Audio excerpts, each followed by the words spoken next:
नमस्कार, मैं हीरा देवासी। आप सभी 36 कौम के भाइयों को मेरा राम राम। चुनाव निपट गया, हार जीत होती रहती है, इनका कोई गम नहीं है। आप लोगों ने मुझे जो सहयोग दिया 36 कौम के भाइयों ने, उनका मैं तहे दिल से आपका आभारी हूँ। और कुछ मेरे समाज के लोगों ने भी मेरा सहयोग किया, उसका भी आभारी हूँ।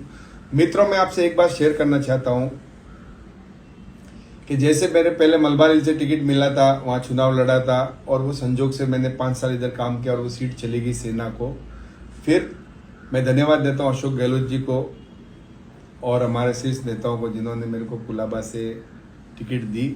और कुलाबा में मेरे को कम समय मिला था, 12-13 दिन मिला था और मैंने कड़ी कैंपेनिंग की थी, लेकिन चलो संजोग से वो भी नहीं जीत पाया चुनाव। और इस बार महायुति की सरकार बनी है, उनको भी मैं बधाई देता हूँ। हमारे कांग्रेस के काफ़ी उम्मीद थी महाविकास आघाड़ी को, लेकिन होता है, इलेक्शन में चलता रहता है, कभी हार या कभी जीत, तो उससे मायूस नहीं हूँ। और मैं कोई मायूस नहीं हुआ हूँ, मैं फिर से लड़ूंगा और डटा रहूँगा मैदान में।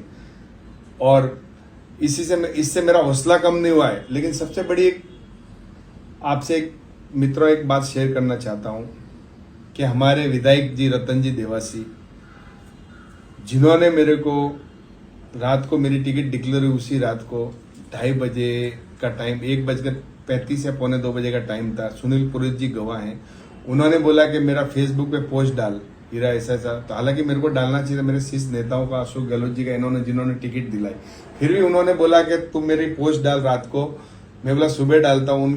उन्होंने लिख के भेजी वो पोस्ट, मैंने डाली कि मैंने टिकट दिलाया, तेरे लिए झोली लेके घूमूंगा और तेरे वास्ते पूरे भारत जहाँ पे अपने प्रवासी रहते हैं, अपने समाज के लोग रहते हैं, मैं झोली घुमाऊंगा और तेरे लिए पैसे लाऊंगा। और मैंने उनकी पोस्ट शेयर की और दूसरे दिन मेरे फोरम में भी उन्हें आए। उसके बाद में मैंने 3-4 बार उनको फ़ोन किया, उनके पीए को फ़ोन किया, उन्होंने फ़ोन उठाया नहीं। और वो पिछले 15 दिन से अमीन खां जी हैं, हमारे मुंबा देवी के एमएलए, उनके यहाँ बैठे रहे। और भाइयों, मैं आपको समाज के बंधुओं से मैं एक निवेदन करना चाहता हूं कि अगर ऐसा रहा तो समाज का बेटा कभी एमएलए नहीं बनेगा, जिंदगी में याद रखना। मेरे साथ हुआ, कोई बात नहीं। उन्होंने फोन पूरी समाज को फोन कर करके दिया, जो मेरी छोटी मोटी मदद करना था उन्होंने पर्सनल फोन कर करके उनको मना किया कि हीरा की मदद मत करना। अभी भी तुमको समाज वालों को ऐसा एमएलए चाहिए और समाज को भी यही एमएलए चाहिए, समाज को भी यही चाहिए है, तो मेरे को कोई नाराजगी नहीं समाज से। धन्यवाद है रतन जी को, धन्यवाद है समाज को।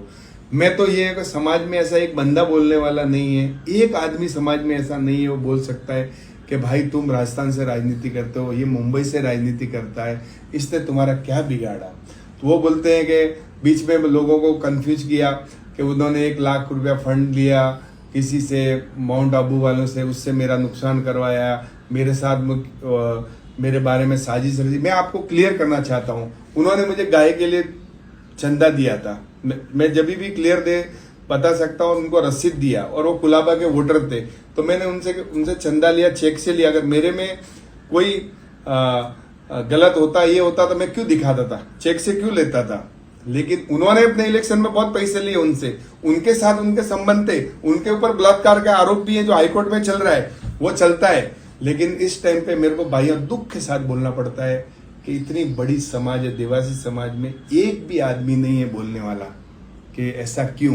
चलिए, मैं तो मेरी लड़ाई लड़ता रहूंगा, मेरी राजनीति चलती रहेगी भाइयों, लेकिन एक बात याद रखना कि अपने समाज में ये कभी नहीं चाहता है कि नया लीडर पैदा हो। और आपके बच्चे भी नेता नहीं बनेंगे, क्योंकि आप उनके सामने ऐसे नतमस्तक हो जाते हो कि जैसा आपके घर पे वो बाजरी की बोरी मिले।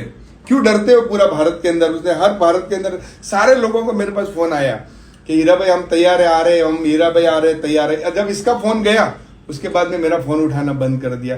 क्यों डरते हो? वो थोड़े घर बाजरी की बोरी मिले या थोड़े बच्चों को दिए, आपको नहीं डरना चाहिए। और अभी भी मैं आपको बोलता हूं कि अगर जिंदगी में एक चीज याद रखना, आगे बढ़ना है तो आपको देखो समाज को ऊपर आके ये सब चीजों से आना पड़ेगा। एक आदमी की समाज जागीर नहीं है। और मैं अभी भी बोलता हूं, मैं आज तो पहले तो मैं बोलता था कि चलो इतना मेरे मन में वो था, क्या था क्या नहीं था, लेकिन आज मैं खुले चैलेंज के साथ बोलता हूँ, आज से रतन जी देवासी, मैं कोई डॉक्टर रमेश नहीं हूँ, मैं भरत देवासी नहीं हूँ, मैं हीरा देवासी हूँ। और आज से मैं तुम्हारे को दिखाऊंगा कि हीरा देवासी क्या है।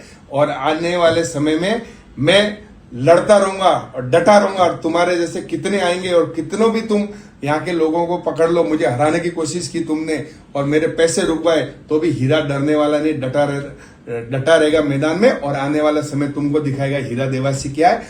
और अब तुम चुनाव लड़ो तो मैं खुद खुलेआम तुम्हारा विरोध करूंगा और तुम्हारा प्रचार में विरोध करूंगा कि इसकी मदद मत करो, क्योंकि तुमने मेरे साथ ये एक रबारी के बच्चे के साथ तुमने ये जो घटना की ना, मुंबई में रहकर 15 दिन 1 फुट मेरी विधानसभा लगती, तुम 15 दिन में 1 दिन नहीं आए, मेरा फोन तक नहीं उठाए, और तुम्हारे पीए ने मेरा फोन नहीं उठाए, और तुम अमीन खां जी के यहाँ बैठे रहे और बातें करते हो समाज की।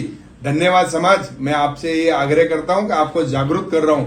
आप ये मत सोचना कि हीरा हार गया है तो फर्स्ट स्टेट में आके बोल रहा है, यहाँ के